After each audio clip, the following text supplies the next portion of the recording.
احمدك واشكر فضلك يا رب اني يعني الحمد لله عم احمد رضي يجي اللي هو بتاع السيراميك وعشان يصلح لي طبعا الحاجات اللي باظت، لاني كنت حزينه جدا جدا عليها وعايزه اقول لكم اصلا ان انا عيطت. بس الحمد لله ان ربنا يعني ستر. بصوا بقى، اللهم صل وسلم وبارك على سيدنا محمد وعلى اله وصحبه وسلم عليه الصلاه والسلام. صباح الخير عليكم. ويا رب كده ان شاء الله الفيديو بتاعي يعجبكم النهارده ان شاء الله رجعت لكم بفيديو جديد. بصوا بقى، قبل ما ابدا الفيديو عايزاكم تحطوا اللايك عشان خاطر الفيديو بتاعي ينتشر والقناه بتاعتي تكبر، واقدر كده ان شاء الله اقبض من القناه، عشان انا ما بقبضش منها خالص. فان شاء الله باذن الله كده تكبر بيكم، وعشان ادعي لكم كده دعوه حلوه من قلبي. ربنا طبعا يعني يسعدكم جميعا ويكبر بخاطركم، اللهم امين. ويا رب كل اللي نفسه ربنا يرزقه بالذريه الصالحه ربنا يرزقه، كل واحد بقى بيتمنى حاجه، وربنا يا رب يرحم ماما ويجعلها من اهل الجنه ويرحم اموات المسلمين اجمعين. ويا رب كل واحد كده ما يتحرمش من اي حد عزيز عليه، ويخلي لنا ولادنا ويخلي لكم ولادكم جميعا يا رب. بصوا بقى، انا يعني بصوا، انا كنت عماله اقول لكم الفيديو اللي فات انا هوريكم ايه اللي حصل في الباب. انا اصلا ندمت ان انا جبت الباب الالمونتال، انا كنت هجيبه كورديون، بس كله خوفني قال لي ده هيتكسر، وكمان يعني مش بيبقى حلو مش بيبقى عملي. فانا جبت الالمونتال ده كمان عشان خاطر ما ينفعش ان انا اجيب خشب عشان خاطر الحمام ضيق وصغير. فانا جبت اللي هو الالمونتال ده، بس محمد اصلا قاس المقاس غلط من البدايه. فانا اتصلت لما طبعا رحت بملك للدكتور، فمحمد اتصل بيا وقال لي ان السيراميك اتكسر من جوه ومن بره. فانا جيت بقى قعدت يعني كنت عماله اعيط وزعلانه قوي. فاتصلت بعم احمد بتاع السيراميك اللي هو عامل لي اصلا السيراميك. عايزه اقول لكم ان هو عامل لي السيراميك، بعد كده راح عند ام جنى اللي احنا بنتفرج عليها اللي هي اليوتيوبر. فاحنا بقى شفناه في الفيديو، كنا بنتفرج عليها عشان احنا اصلا متابعينها. فاتفرجنا عليها فقلنا له اصلا بعدها ان احنا بقى شفناه عشان كنت انا عايزاه يجي يسقي الارض. فقلت له كنت متصله عشان خاطر يجي، يعني عشان هو قال لي لما تخلصي الشغل اتصلي بيا وانا اسالك ايه البلاط. فاتصلت بيه فراح قال لي معلش اصل انا في شغلنا. قلت له ايوه احنا شفناك عند ام جنى. قال لنا ان انا عند ام جنى، حتى لما جه قعد يحكي لنا بقى ايه اللي حصل.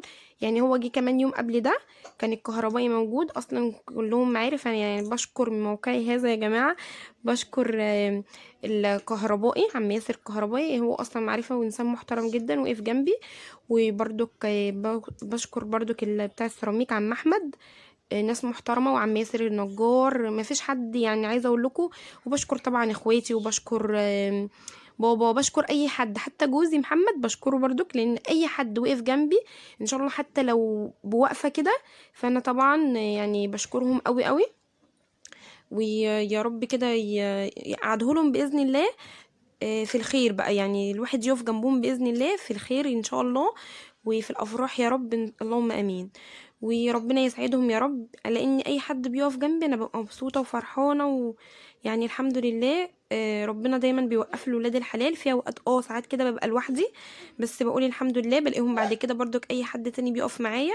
فربنا يا رب يبارك لأي حد بيقف جنبي ويخليه يا رب ويخلي له ولاده ويفرحوا كده ويحققوا كل اللي بيتمناه، ويشفي كل مريض يا رب، اللهم امين. بصوا بقى، هو كان عم احمد عمال يعني ايه يصلح، هو كان مستني مش عارفه شنيور حاجه زي كده يعني اللي هو بيقطع بيها. فقال لي ايه هاتيلي كام بلاطه سلام. هو كان عمال يحكي يعني على ام جنى دلوقتي، فعمال يقول بقى يعني ايه اللي كان بيحصل. هو خلاص خلص الشغل عندها، وكان بيقول ان هو خلاص خلص الشغل عندها، وكان بيحكي بقى يعني عملت ايه وكده، والشغل بتاعها عامل ازاي، وكان بيقول لي السيراميك بتاعها عامل ازاي والوانه عامله ازاي، وبيقول لي في الحمام بتاعها برضو في حمام عندها زي حمامك كده بالظبط، والمطبخ بتاعها نفس النوع بتاعك انوفا. برضو انا جايبه المطبخ انوفا، لكن الارضيه والحمام جايباهم كيلوباترا. فهو بيقول لي عامله زي كده، بس الريسبشن والصاله جايباه بورسلين بس غامق لون الكرتونه كده الغامقه. فهو يعني كان عمال يوصف لنا بالظبط ايه اللي حصل وكده. ويعني كان بيقول لنا برضو، انا كنت بساله بقول له شكلها زي النت وكده، فراح قال لي زي ما بتشوفوها على بالظبط كده في النت، وطيبه، ومازن برضو طيب، وولادها طيبين اللي هو اسمه احمد هو اللي كان معاها. فيعني يعني عايزه يا جماعه بجد، انا قلت له ايه خلاه ترفع لي فيديو عن المنتدى، بس هو بصراحه ما قالهاش يعني. فانا قلت خلاص بقى مش مشكله، فان شاء الله ربنا يكرمني باذن الله. املي في ربنا كبير، وانا من النوع اللي انا اصلا يعني ممكن النهارده اقول ايه انا مش هكمل، فاجي بكره اقول لا والله العظيم لا ايه، يعني بحاول اتحدى نفسي وبحاول اتحدى الظروف اللي حواليا وبكمل. يعني الحمد لله ربنا مديني طاقة ان انا اكمل، حتى لو بقف في يوم برجع اكمل بعد كده، فدي نعمة من عند ربنا الحمد لله. عايزة اقول لكم علي وملك طلعوا عين عم احمد بتاع السيراميك، اقسم بالله جننوه، وعاملين كل شوية يطلعوا يرنوا الجرس وبعد كده يخشوا الاوض ويرزعوا فيها، وشوية ويقفلوا النور وشوية ويخشوا يلعبوا في المية. يعني عايزين، عارفة اقول يعني هو نفسه قعد يزعق لهم والله العظيم، جننونا. المهم بقى انا روحت البيت، فقلت بقى ايه اطلع الحاجات اللي هي بتاعت الكهرباء عشان خاطر بقى ايه، يعني خلاص كان الكهربائي ايه هو فضل 3 ايام في التشطيب، فكان اخر يوم بقى عايز بقى النجف والحاجات اللي انا ايه اللي انا هركبها، في حاجات هركبها وفي حاجات مش هركبها. فالحاجات دي كلها فين كانت تحت السرير بالشفاط بقى بكل حاجه، فبطلعهم كده عشان خاطر ايه. وطبعا الحاجات اللي هتطلع من تحت السرير خلاص مش هدخلها تاني، مفيش الا غير المشاية بس هي دي اللي هدخلها عشان ملك ايه، ملك بقى عمالة تلعب فيها والحاجة كلها بقى ايه خلاص زي ما هي كده، مش هكنس طبعا في السرير، انا كنت كده كده لسه عاملاه قريب. فكده كده لما اجي اطلع بقى العفش كله وافك كل الحاجات دي، فانا ايه هبقى اكنسه بقى كنسه حلوه، واكنس برضك مش هسيب للراجل الشقه ايه متبهدله، لا هكنسها له كنسه حلوه وهمسحها له برضك، مش هسيبها له كده. لان انا اصلا الدنيا متدربكه عندي، انا بروح اعمل حاجات في الشقه اللي هناك.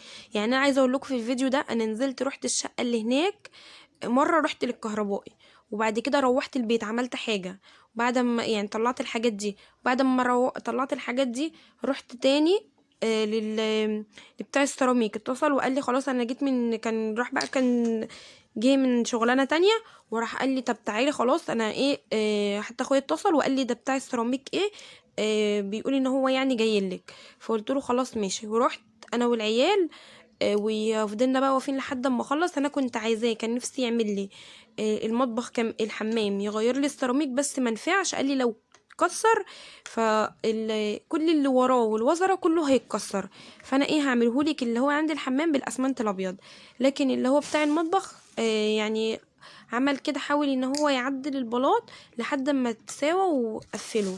وقال لي لو في اي حاجه تاني احنا اخوات واخواتك محترمين وانا بحبهم وبحب والدك، فاي حاجه تعوزيها قوليلي ما تتحرجيش عادي. وربنا يبارك له والله العظيم. فانا بقى ايه بعد ما اخلص رجعت بقى عملت بقى ايه، قلت اما اغسل بقى ايه السجاد، بدات ان انا اغسل السجاد وانا لميت بس المشايات اللي هي بتاعه السجاد بتاعه الاوض، لكن فاضل لي كده السجادتين اللي هم الكبار بتاعه الصاله وبتاعه الصالون. بصوا بقى الستاير انا مش عارفه بصراحه، انا نزلت الستاير بس مش كلها، محتاره مش عارفه اخليها بالبلتكنات ولا اخليها في المواسير ولا اعمل ايه، محتاره. مش عارفه اصلا بتاعه اوضه الاطفال دي اخليها احطها تاني في اوضه الاطفال، والستاره اللي انا كنت بحطها في اوضه النوم فوق السرير مش عارفه احطها ولا ما احطهاش، فمحتاره مش عارفه يعني بجد. هو انا فاضل لي باذن الله اركب بقى الحمام والقعده والخلاطات والحاجات دي، وبعد كده بقى برضك النقاش جه برضك ظبط لي شويه حاجات كده. احنا قلنا له ان احنا زعلانين، وقلنا له ان كل ما حد ما بيطلع بيقول على عيوب دي، فجه الحمد لله عدلها لنا. وبرضك عرفني كل علبة فيها ايه الالوان اللي موجودة، دي بتاعت السقف، دي مثلا بتاعت الشاشة، دي بتاعت الحائط، دي بتاعت البيبان والشبابيك. فكل حاجة عرفاني وقال لي لو عوزتي في جزء كده في مكان دي مكان ما بتاع السيراميك كان بيطلع السيراميك لبره، فهو كان فاكر المحار فقال لي ده المحار مش ظابطها. فانا قلت له لا ده بتاع السيراميك هو اللي مطلع السيراميك دي لبره مش المحور. فهو حاول على قد ما يقدر هو كهربائي ان هم يعدلوها، بس قال لي ايه، قال لي الجزء ده خليه لحد ما ينشف لان هو عمله بالاسمنت. ف